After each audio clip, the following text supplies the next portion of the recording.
Bonjour à tous, j'espère que tout le monde va bien. Alors, je commence un peu, c'est la suite de l'esprit, de l'âme et du corps. Et, euh, et vraiment, le Saint-Esprit m'a poussé, m'a guidé pour étudier et partager ensemble sur le fruit de l'esprit. Voilà, donc on va prendre ensemble déjà comme introduction pour bien comprendre ce que c'est le fruit de l'esprit et l'importance de manifester le fruit de l'esprit.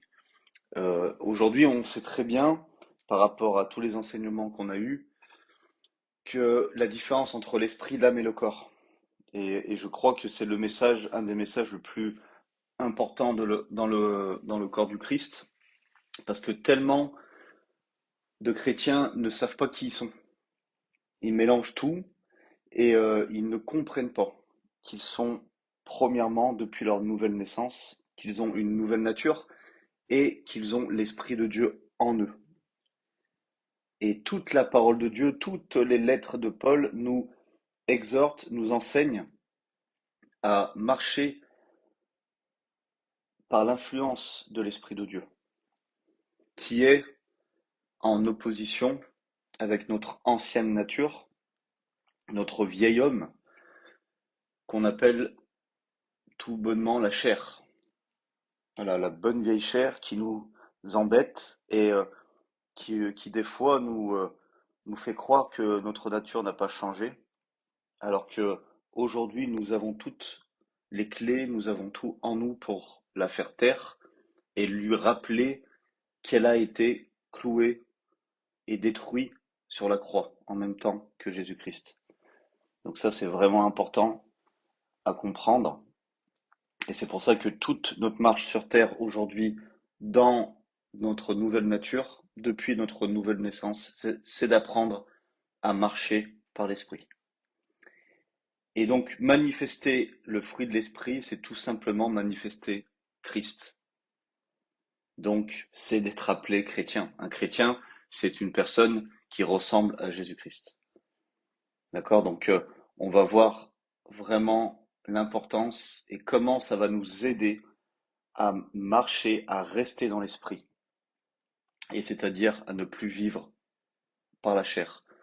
On va déjà prendre le passage que vous pensez, pour ceux qui connaissent bien la parole, dans Galates 5, mais on va pas commencer tout de suite au verset 22, on va commencer par le verset 16. Galates 5, 16. Je dis donc, marchez selon l'esprit, et vous n'accomplirez pas les désirs de la chair. Donc le seul moyen de vaincre la chair est de marcher par l'esprit de Dieu en nous.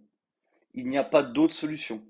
Aucune loi ou acte religieux peut faire éteindre la chair. Ça ne sert à rien de se concentrer sur elle pour essayer de ne pas marcher avec elle, parce que plus on va se concentrer sur notre chair en disant ah bah j'ai trop de colère, faut que j'arrête d'avoir trop de colère, on va essayer de contrer la chair par nos propres forces en essayant encore des choses qui peuvent être très dangereuses, comme la pensée positive. Non, le seul moyen, c'est de marcher selon l'esprit. Et à chaque fois qu'on marche selon l'esprit, on est sûr et certain, parce que la parole ne ment pas, on est sûr à 1000% que on ne peut pas accomplir les désirs de la chair. Donc ça, c'est la première bonne nouvelle. Verset 17. Car la chair a des désirs contraires à ceux de l'esprit, et l'esprit en a de contraires à ceux de la chair. Ils sont opposés, afin que vous ne fassiez point ce que vous voudriez. C'est très clair encore ici. Ils sont opposés. C'est pas possible. C'est comme le nord et le sud. C'est opposé. D'accord? Donc si on va dans un des deux, automatiquement, on est en opposition totale. J'ai même envie de dire qu'on annule l'autre. D'accord? Afin que vous ne fassiez point ce que vous voudriez. Cela parle de notre vieux moi, le moi déchu, le moi charnel, ce vieil homme qui veut toujours faire ce qui est contraire à la volonté de Dieu. Il faut vraiment comprendre que chaque être humain est soit au service de sa chair, soit au service de l'Esprit de Dieu. Avant, dans notre ancienne nature, on était esclave du péché. Donc si on était esclave, c'est que le monde croit qu'ils sont libres, ni foi ni loi. Mais, mais, mais c'est vraiment une tristesse parce qu'ils se croient libres alors qu'ils sont complètement esclaves, sous une servitude de leur nature de péché. D'accord? Donc nous, avec la nature renouvelée, avec la nature de Dieu en nous, aujourd'hui on a le choix. Pas de faire ce qu'on veut, mais on a le choix de servir notre chair ou de servir Dieu. Mais personne n'est libre. Et je mets entre des guillemets, ça veut dire de faire ce qu'il veut. Il est soit guidé par, il est obligé d'être guidé par quelque chose. Et nous, on est ou guidé par notre chair, ou on est guidé par l'Esprit de Dieu. Et on a le choix, on a l'autorité, le pouvoir, on a les clés pour toujours être guidé par l'Esprit de Dieu. Donc d'être au service, d'être serviteur ou esclave, c'est le même mot, de Dieu, c'est d'être libre. C'est ça la vraie liberté, c'est de servir Dieu, c'est d'être serviteur de Dieu. Et là, on est libre. On vit dans la liberté, la véritable liberté. Donc ça, c'est tout un sujet que je ne veux pas développer, mais on pourra un jour développer ça en profondeur. Galates 5, 18. Si vous êtes conduits par l'Esprit, vous n'êtes point sous la loi. Là, on pourrait dire, mais quel est le rapport? Pourquoi Paul parle de ça? Pourquoi il parle de la loi maintenant? On veut pas entendre parler de la loi. Là, on est en train de parler de l'esprit et de la chair. Donc, on voit bien que l'esprit de Dieu nous fait vivre non pas sous la loi, mais sous la grâce de Dieu. Alors que la chair aime et nous pousse à être sous la loi. Parce que la chair, elle aime désobéir à la loi. C'est son plus grand kiff. C'est d'avoir des lois pour la désobéir. Cette rébellion contre Dieu.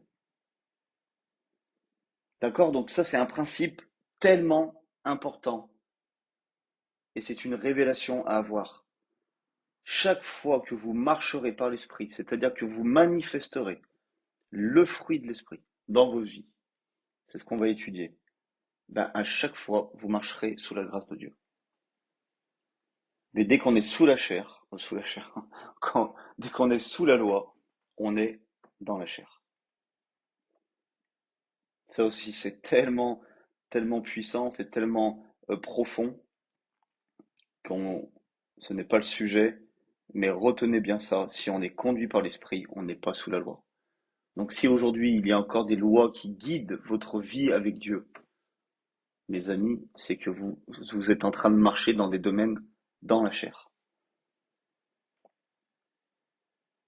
La chair, elle est détruite quand on est sous la grâce. Elle n'a, elle n'a plus rien à désobéir, plus rien à être rebelle, elle n'a plus rien pour se retenir, elle est complètement détruite. Parce qu'il n'y a pas de condamnation, il n'y a pas de tu dois ou tu dois pas. Elle est vraiment détruite. C'est ça la puissance de la grâce. Elle détruit notre chair. Parce que dans la nouvelle alliance, l'obéissance ne se fait pas par notre propre force, par notre chair, elle se fait, l'obéissance, elle est accomplie par la foi. À chaque fois qu'on croit, on obéit.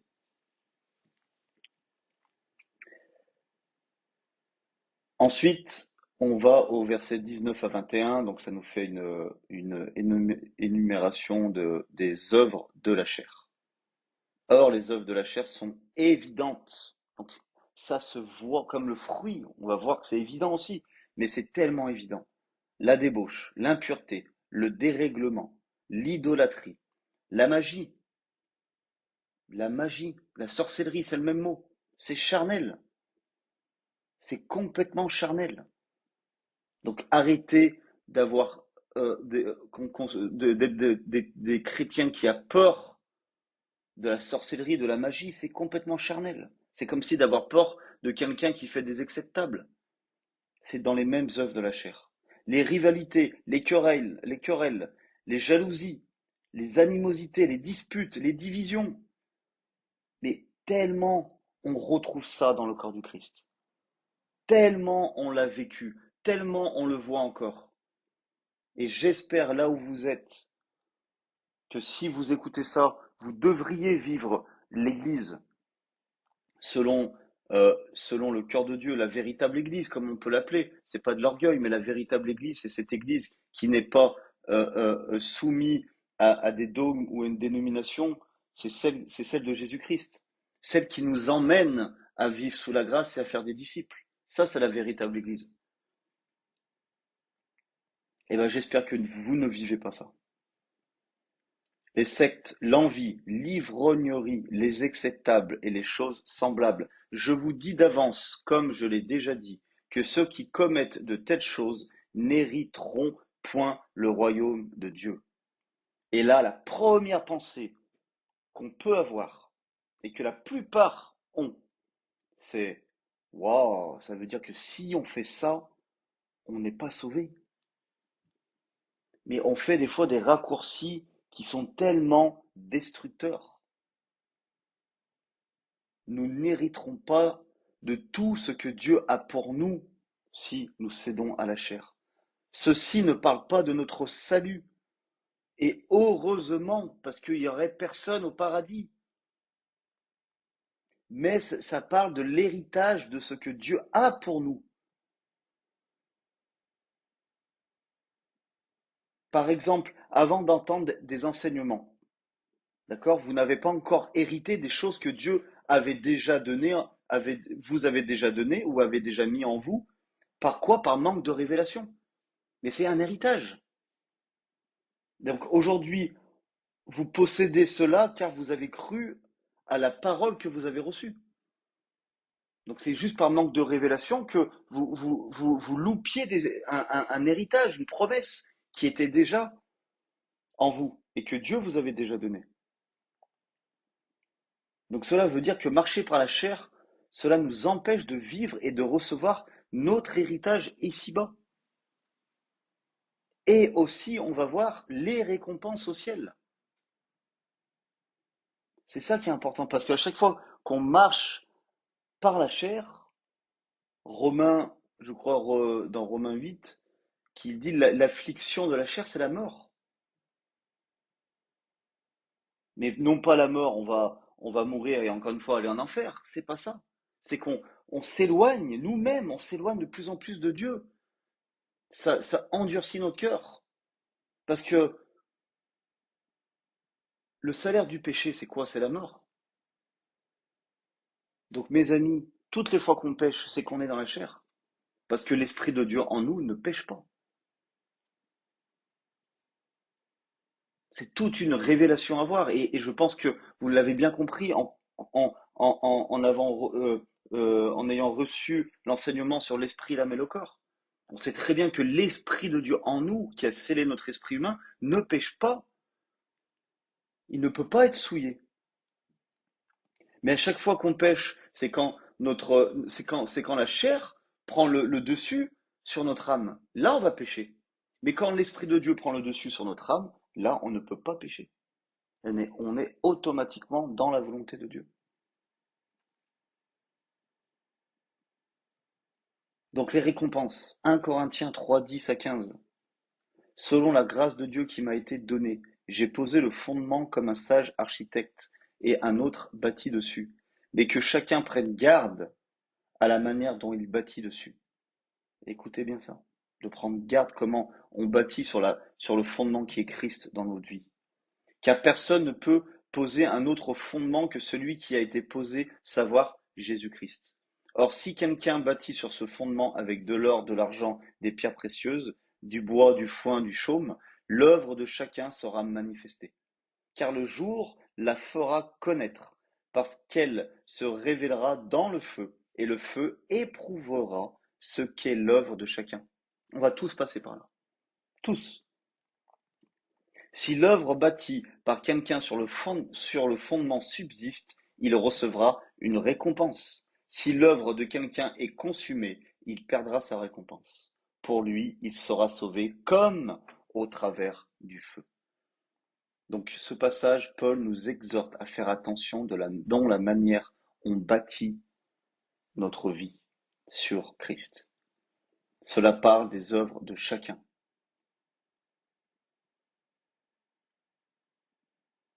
Toutes les œuvres qu'on va faire pour servir Dieu. L'or, l'argent et les pierres précieuses sont les œuvres menées, accomplies par l'Esprit de Dieu en nous. Le bois, le foin et le chaume, ce sont les œuvres menées, accomplies par la chair. Et tout ce qui sera consumé, c'est-à-dire les œuvres charnelles, disparaîtra et on perdra notre récompense.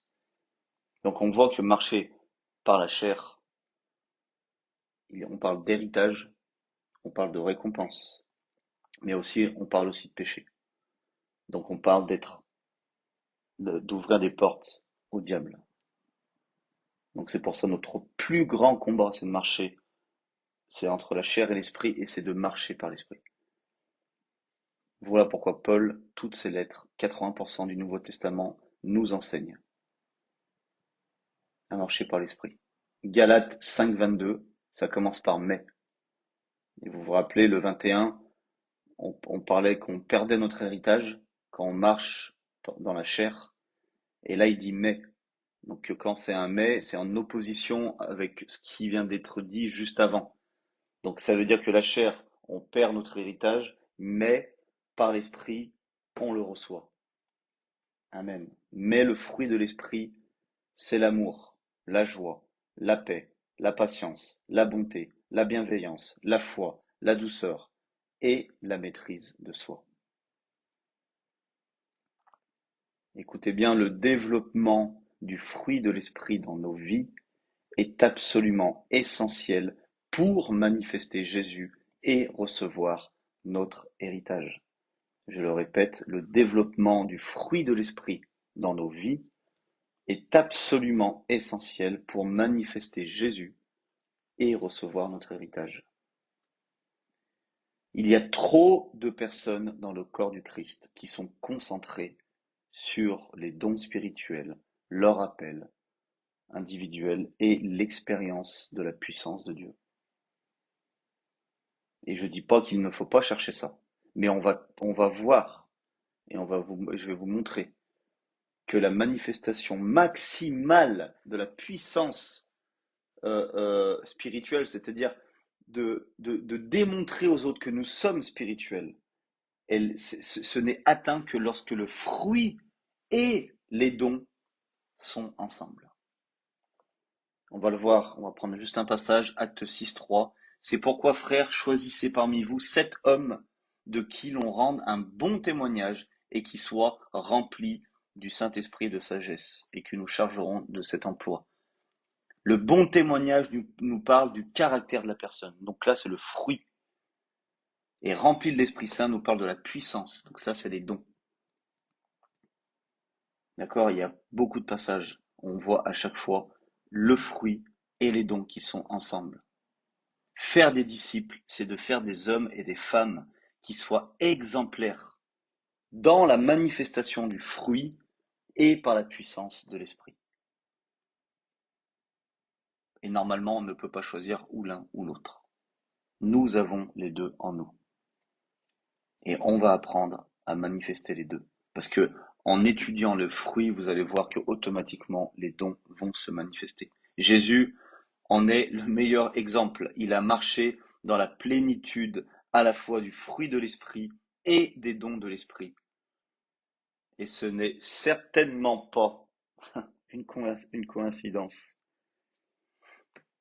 si il existe 9 fruits de l'esprit et 9 dons de l'esprit. Donc les 9 fruits, on vient de les lire. Les 9 dons, c'est le discernement des esprits, la parole de connaissance, la parole de sagesse, qu'on pourrait appeler les 3 dons de révélation, le don de foi, le don de guérison, le don de faire des miracles, qu'on pourrait appeler les dons de puissance, et le don de diverses langues, l'interprétation des langues et la prophétie, qu'on pourrait appeler les dons d'inspiration vocale. Donc 1 Corinthiens 12, 31 nous dit « Aspirez aux dons les meilleurs, et je vais encore vous montrer une voie par excellence. » Donc je vous pose la question, à votre avis, quels sont les meilleurs dons à aspirer pour vous? Et bien sûr, je ne vais pas entendre la réponse, donc je vous donne la réponse tout de suite. Eh bien, c'est tous ceux qui sont utiles à l'instant présent. Quand vous allez prier pour quelqu'un, eh bien Dieu va vous donner un don, parole de connaissance par exemple, ou un don de guérison. Donc c'est tout ce qui est utile à l'instant présent. Et dans 1 Corinthiens 12, 31, Paul il va finir, je vais vous montrer la voie par excellence. Et quelle est cette voie? Eh ben, on le voit tout de suite dans 1 Corinthiens 13, 1, donc juste après. C'est la voie de l'amour qui est décrit juste après. Développez l'amour dans votre vie et ce qui ouvrira les portes de la libération de vos dons.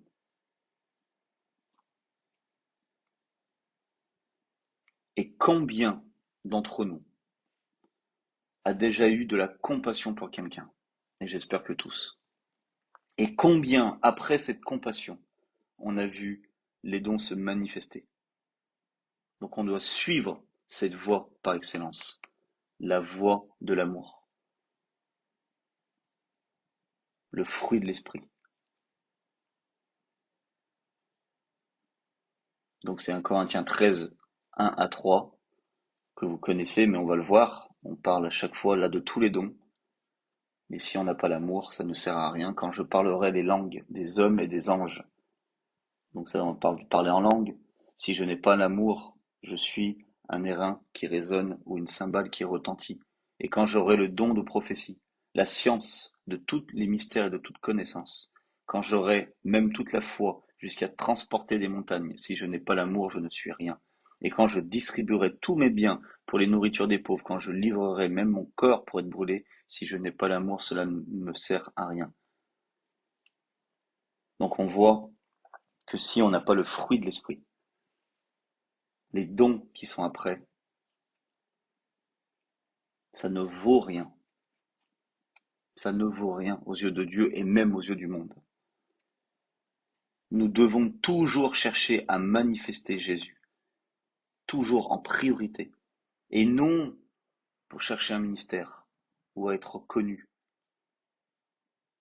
Il y a tant de frères et sœurs qui se perdent dans les dons et la puissance, car cela devient leur seul but, et ça devient une idole dans leur vie. Alors qu'on oublie l'essentiel, c'est de marcher dans l'amour.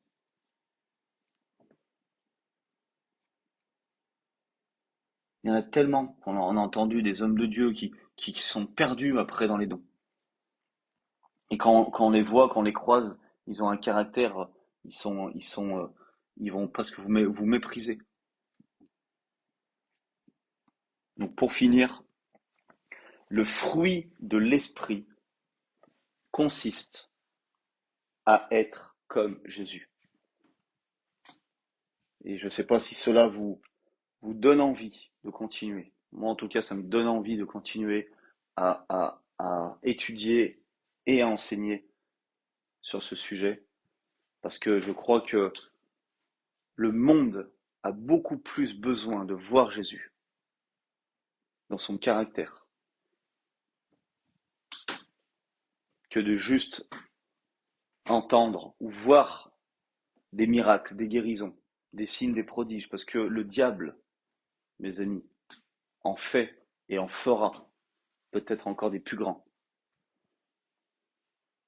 Et ça va séduire beaucoup de personnes. Mais par contre, le fruit de l'esprit, ça le diable ne peut pas copier. Le diable ne peut pas être rempli d'amour, de joie, de paix, toutes ces choses, il ne peut pas. C'est contraire à sa nature, il ne peut pas. Donc à chaque fois qu'on manifestera ce fruit, on manifeste Christ et le monde a besoin de voir Christ. Soyez bénis, à très bientôt.